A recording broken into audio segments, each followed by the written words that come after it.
discussions from the New Indian Express and Savlon. Thank you so much for joining us, Dr. Rao. We know it's a very busy time for you as chairman of critical care at Gangaram. I think you're in the thick of a terrible, terrible trauma. Can you tell us where we are at currently, Doctor? We hear so much about the second wave, the impending third wave. Where do you think we are, Doctor? You're right at the front line. See, these are speculations for the third wave. I mean, the experts say, the epidemiologists say that there will be. The only thing we know is that we should be prepared for it, whether it comes now or never. Right. So, Doctor, do you feel that we're prepared for it? Because in the first wave, we got some time during the lockdown to prepare in terms of oxygenated beds. Don't Do you think begin we're on the prepared third wave. for it? If it comes, when it comes, whether it comes. Where do you think we went wrong? Where do you think we went right in this battle against COVID? No, it's not a question of where we went wrong. Second is what first wave, where the challenges were different. We did not know what we are facing. We Right. did not know how to prepare ourselves. And there was a lot of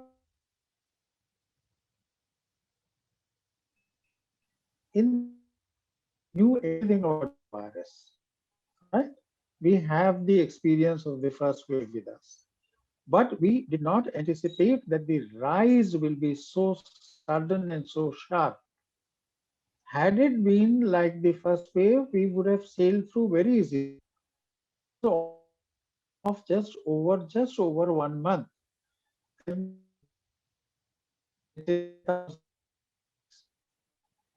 And that nobody, no country in a month's time, going from such a small number to 4 lakh new cases every day. Doctor, you said the learnings from the first wave was quite different from this, the spread and as well as the speed of the spread. So, what are the things that we're learning from this second wave? As you grapple with this second wave, what are the things that you're learning?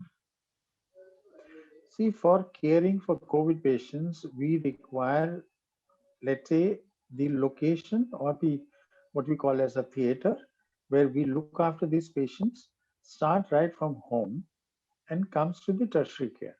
Right, Now, home is something that you can, add capacity to do very fast. right, But when it comes to the hospitals, you can't add beds. You have the same number of doctors, same number of nurses. Even if you were to divert them and say, all right, you will not do routine care, there is a finite number of patients that we can see in hospitals. right, Because after all, the beds are also limited, the human resources limited, and the supplies, whether it is oxygen or drugs, everything is limited and can be increased, but over a period of time. So what we have learned in this is that unlike the first one where we thought that we can increase capacity or the capacity building can take place simultaneously as you are in the surge, right, we learned that that will not be possible. right, You have to create the capacity before you hit the third wave, right, because the third wave may just fizzle out. It may be a small one, and it could be worse than the second wave. right. So there has to be excess capacity in the system. Absolutely. Right, Now, when it comes to excess capacity, what are we talking about? right, You can't produce doctors over 6 months. You can't exactly. produce nurses over 3 months. You can't add beds unless you have this manpower with you. All right. So we have to add to this capacity. And what we did this time, we can do it very well. Say, for example, medical students. Right, We can get allied healthcare professionals, but they are not tuned to this kind of care. So this is a time when we should start preparing them, teaching them, training them to get ready for a third wave if it comes. right, Just putting them there doesn't serve the purpose. exactly. So, are there short-term courses that are available or that can be designed in the next couple of months for such an eventuality? For the mild patients and let's say the moderate, but towards the milder side. Right, When it comes to the severe or the moderate, then it has to be the hospitals. right, And that is where you will need professionals. right, Those who understand the disease, those who know how to treat the disease, how to support the systems. right. But doctor, as you said very rightly, you can increase the capacity at home, but you cannot increase the capacity, in hospitals. So can we devise a system whereby these healthcare professionals that we train in a short period of time can actually be deployed in homes uh, on obviously not a regular basis, but on a basis that can help people to self isolate at home. Yes, we can do that. We Right, should do that. right, And second thing is that, we in this time we noticed that the triage system was left to the patient. right. That means if I want to go to a tertiary care hospital and I'm only, let's say, having mild symptoms, I can still make it there. That should Exactly. not happen. So Right, the proper utilization of scarce resources is something that should be planned well in advance. That who goes where, who's responsible to send that patient where, and if the patient comes to the wrong destination, then how do you reroute him? right, right. What So, we do is you yeah, deny him admission yeah, and then put him back on the road exactly. and let him figure out where do I go. Now Right, that is not on. right. So, how do we deal with such cases, doctor? How do we have a system where this person who is turned away from a hospital because, frankly, even the hospital cannot take care of him, it has no capacity. How does he or she know, okay, if I go home, one, two, three, these are the things that I need to do, and Y or Z can help me? One is, as I said, in the home they have a lot of questions. They are after all lay people. They don't know what to take, when to take, how to take, Yeah, and all. Second is the supplies. Where do I get oxygen? Where do I get the medicines? Third, right, what do I do if I have this symptom or that symptom? When do I get out of this isolation? So these are the questions which can be easily dealt by having a cell which makes all the arrangements for them or answers all the questions to them. Most of the questions are repetitive. right. All have the same kind of questions. Exactly. Obviously, because the symptoms are more or less the same. So, doctor, basically, you can use technology to answer these questions in a Yes. centralized war room kind of place. So, do we have any practice that you've noticed in any of the states where this has been done successfully? We have used technology when it came to the app creation of the app, Right, when it came spreading the information about COVID. So a lot right, of people could access web, internet. They could read whatever they wanted. This is a different thing that we have access information in the web. We have a lot of wrong information on the web. right. So that is where you need to create an authentic kind of information cell, which people can then access and get information from. Right. Doctor, can I also now ask you to focus on two things? One is post COVID care, because we are also seeing a lot of new things that are coming up every day. You hear something about black fungus, white fungus, which are also creating fear and paranoia. And the other point being, now the those patients who were suffering from non-communicable, from non-COVID patients, now, those will also have to be dealt with eventually by hospitals. Perhaps they were being turned away or surgeries were being postponed. So, there are two aspects to a situation where we're looking at post COVID, post this peak. Could you focus on that, sir? Firstly, of course, post COVID care. What are the things that are coming up which you feel require further study? One, we don't know much about this virus. Right, So, whatever we are facing is the leftover of the active COVID period. right, That's what we call as a post COVID.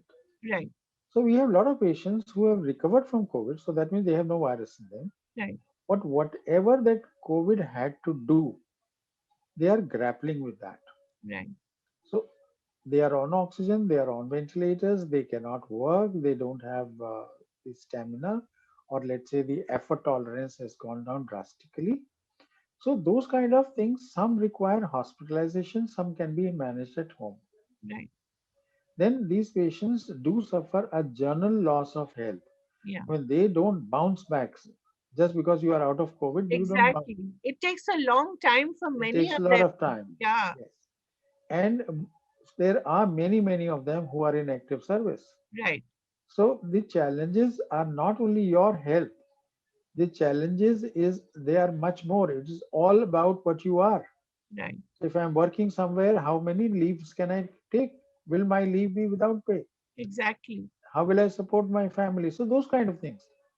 And those who are in the hospital continue to be in the hospital. Their big question mark: when do I get out? Right. How do I get out? What will my condition be when I am discharged? We still have not found that answer because we are just about a month into this. Right. As the time passes, we will know how many of them actually uh, go back to normal life. Right. Right. Because a lot of patients that I've spoken to, and you know much better, suffer from terrible exhaustion. They can't work for more than, say, half an hour or an hour in a day. And it also causes psychological problems. So Psychological that, problems are added because of many, many factors. right, right, One is health. right, The other one is you've lost your, near dear ones. right, Everybody, or I think whole lot of families have lost more than one family member. right, And you can understand if the bread earner goes, then the whole family comes under a different kind of stress. right. So there are a lot of issues which are, kind of still need to be handled, taken care of. And especially as someone who deals in critical care, doctor, you have seen how families suffer when something terrible happens to their near dear ones. Sometimes they need a special kind of support. But right now, doctors and nurses are not in the situation where they can give them so much time and energy, right? The issue is that patients' relatives are not in the hospital because of the COVID. COVID, right. So you So don't they are have not that interface, visiting. So we have no access to them. By and right? large, we are talking to them on phone. Right. So all the That must information be a is new experience for absolutely. doctors as So well. it causes a different set of challenges for us. Right, Normally, what we do is when we counsel, the whole family is there. right, But when I am counseling on a phone, I am counseling one person in a family. right, So a whole lot of them feel left out. right. So even for doctors, we'll come to that later in a bit, doctor. But the challenges for doctors and nurses as well has been enormous, and I don't know how all of you have coped with it. Also, that must be another challenge altogether. Can we come now to the issue of the other non-COVID diseases? Is there a backlog that you foresee that will have to now be scheduled? Fortunately, in the second wave, it lasted very short time. Okay, So the backlog is not huge. right, And if you see, it is a bell-shaped kind. So it has come down drastically very fast also. right, So there has not been a period in which non-COVID care has been denied for too long. right, And then technology was used in teleconsultation. OPDs were running, emergencies were running even right, for non-COVID. right. So emergency surgeries were on. So I don't think non-COVID patients have suffered except in just certain subsets, say for example, cancer patients. Right, On right, chemotherapy, I understand that they had disruption in their treatment care. right. So those on chronic kind of thing, which require regular, let's say, either medication or visits to the hospital, yes, they had a disruption. Right. Doctor, can we talk about the cost, the psychological and physical cost to the doctors and all of you working tirelessly to fight something that you're still not very sure of? How does it behave? How does the virus behave? The cost to us is a very nebulous thing, What is it that the doctors was not knowing that they will have to do during their career? We all Right, know that there will be times when we will be overstressed, we will be overworked, and we will be kind of, mm, taken away from our family commitments. Right. But this time the challenge was that we got threatened. Right. When I take care, when I overwork, when I stay in the hospital longer time, I never feel threatened. Right. But here, working with COVID, we felt threatened because we knew Right. that we can get infected. Right. And that is where a whole lot of healthcare workers lost their lives. Right. This does not happen. Say, for example, had there been another disaster Right. and we are overworked, but then we are physically not harmed by ourselves. Right. We can be tired, we can be, whatever may happen. But this time we actually suffered because of the profession we are in. Right. Right. And also, I think the daily cost of your PP equipment, being in it for 12 hours, 14 hours. Uh, I mean, it must have been like working in some boiler plant. No, I think I'll say the doctors acted very professionally and they were very responsible for their commitment to the patient and they all took it very bravely also. So we Right. have no complaints that we were put through this grill. But as I said, when our own colleagues died, when Yeah. the healthcare died, people died, then we certainly expect the society to recognize the kind of sacrifice we have done, the kind of service we have rendered, and all selflessly.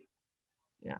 Because, I mean, there was nobody forcing us, but we want to do Exactly. it because we are healthcare professionals. Right. So, did you have to do a lot of mentoring and counseling for the younger doctors? Oh, yes. Yeah. Retaining them, encouraging them, because those who got, let's say, COVID themselves got COVID, they Right. came back on duty. Right. Not that they got it and ran away. So Right. the moment they were feeling good, they came back and started their COVID work again. Right. So that So, kind of moral support you had to give them when they were down, because they were right. also not sure that whether they will recover from it or they will end up on ventilator in a hospital. So at that time, their chips were down, as we say. So Right. you really had to support them. Right. Right. You had to really morally boost their morale. So, Dr. Ken, may I ask? There have been two or three things that have been suggested. One, of course, uh, training some staff in this period, using this period to train the staff so that it can take care of any such eventuality. Second is the idea of this mobile rural health force that goes from district to district, knowing which area will become COVID positive, which will have a peak. What do you think of that possibility? Do you think it's something that is practical? And the challenges in the rural area we know are very different, even in the normal circumstances, Right. because we are a city-centric healthcare system. Right. Secondly, our CHCs, subcenters, primary health centers, they're largely into preventive kind of care, Right. and they have very little actually definitive care there. And then the facilities they have, they may be okay with a normal routine kind of diseases, but COVID requires a very, very different set of demands Right. for COVID care. So they will not be able to cope up. On top of that, the private hospitals are not there in the rural area. Right. It's the public, basically, public hospitals, and their beds are limited. Right. Doctors are limited. They cannot cope up with this surge. They can't enhance their capacity. The capacity building is very, very limited out there. So, in some way, you require people from outside to come and help you. Right.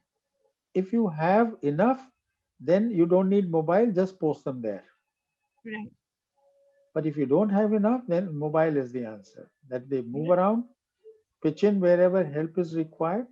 And in this mobile, then you can keep adding. Suppose you have one van, then you can have 10 vans, then you can have 20 Right. vans that way. That is what we call as an optimal utilization of the manpower. Right. So, what would you suggest going forward, given that we are now in a situation where we may have to live with pandemics of this sort, whether it's so severe or not so severe? What are the two or three things that you feel are absolutely essential that must be done for critical care to get to those who are absolutely critical? Capacity building, man. See, critical Right, care is a lean specialty. It's a new right, specialty. yeah, Critical care is not limited to one specialty. A lot of specialties can give critical care with yes, kind of proper little training and help. So capacity building is the maximum or the urgent requirement.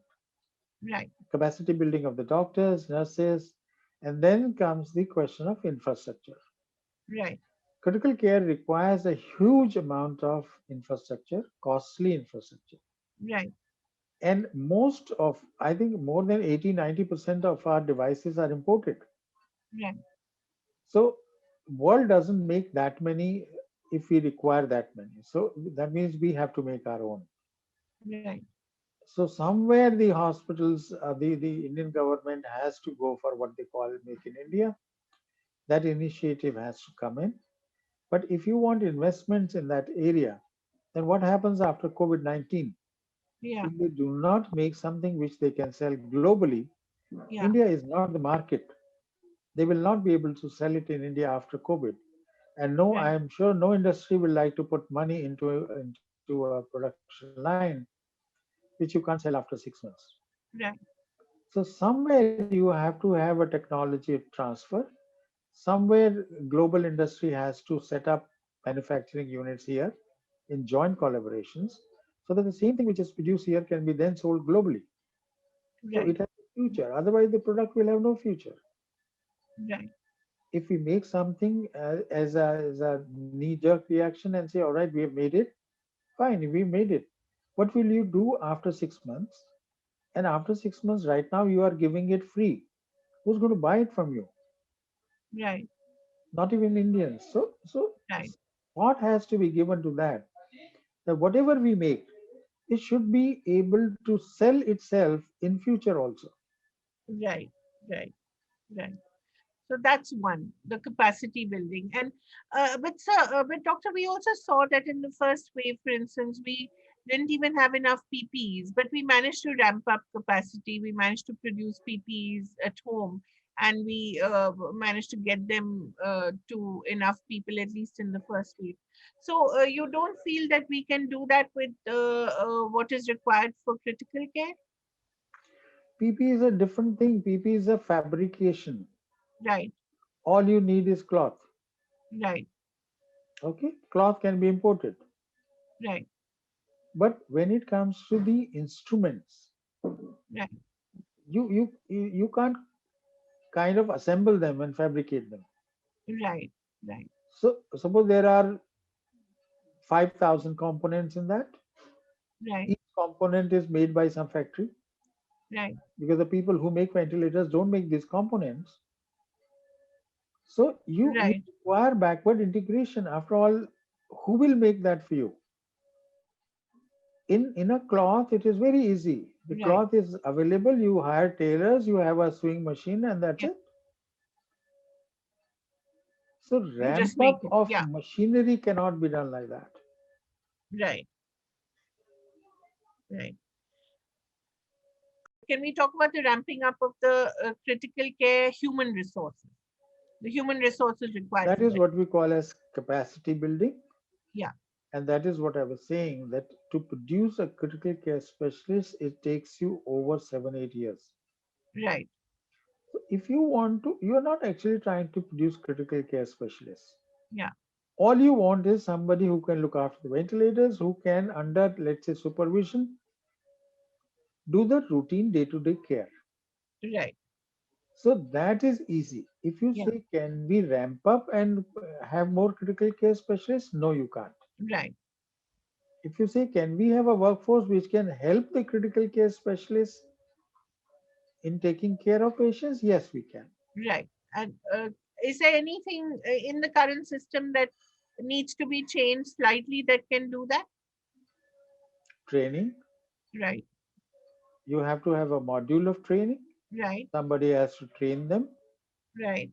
So that means there has to be a plan for it. Right. How do we train? How many do we train?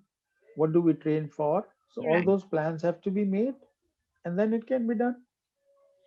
Has the planning system failed us in fighting this? No, I will never use the word fail. If we fail, we failed as a nation, we failed as a society, we failed as a world, because it was not India alone where we had Right. challenges.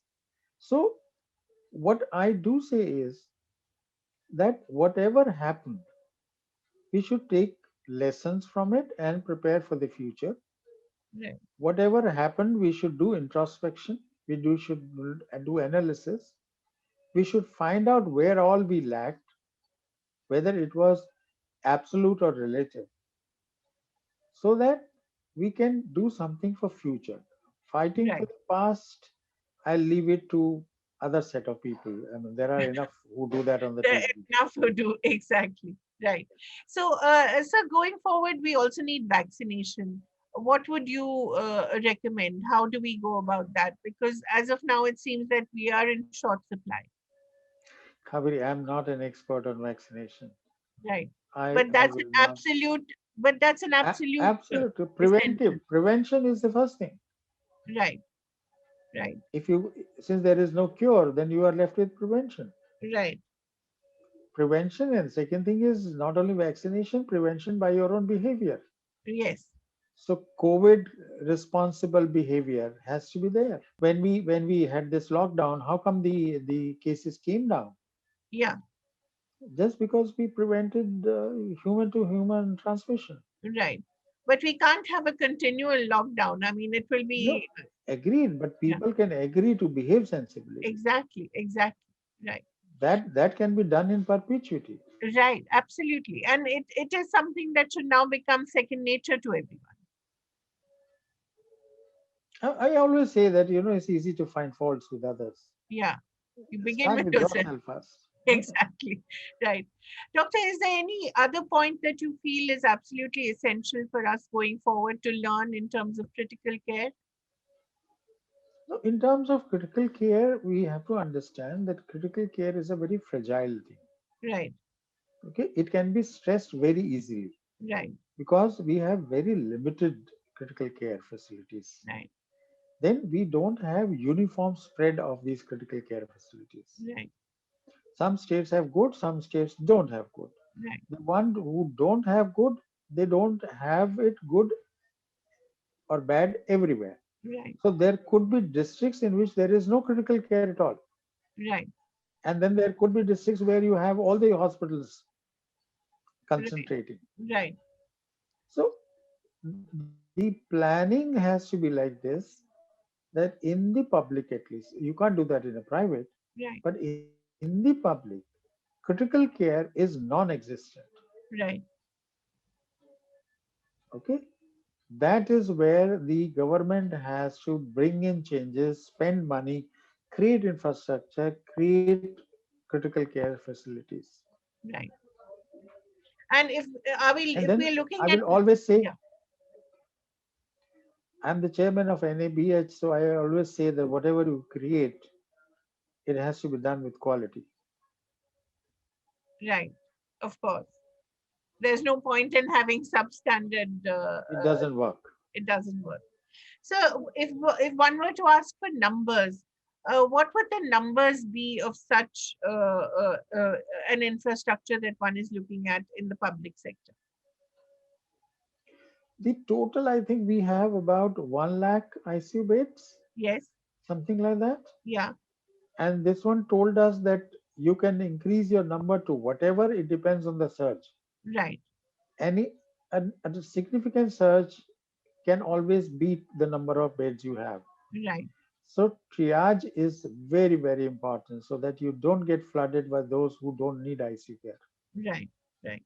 And those who need ICU care, this particular number that we had, I don't think we were falling too short of it.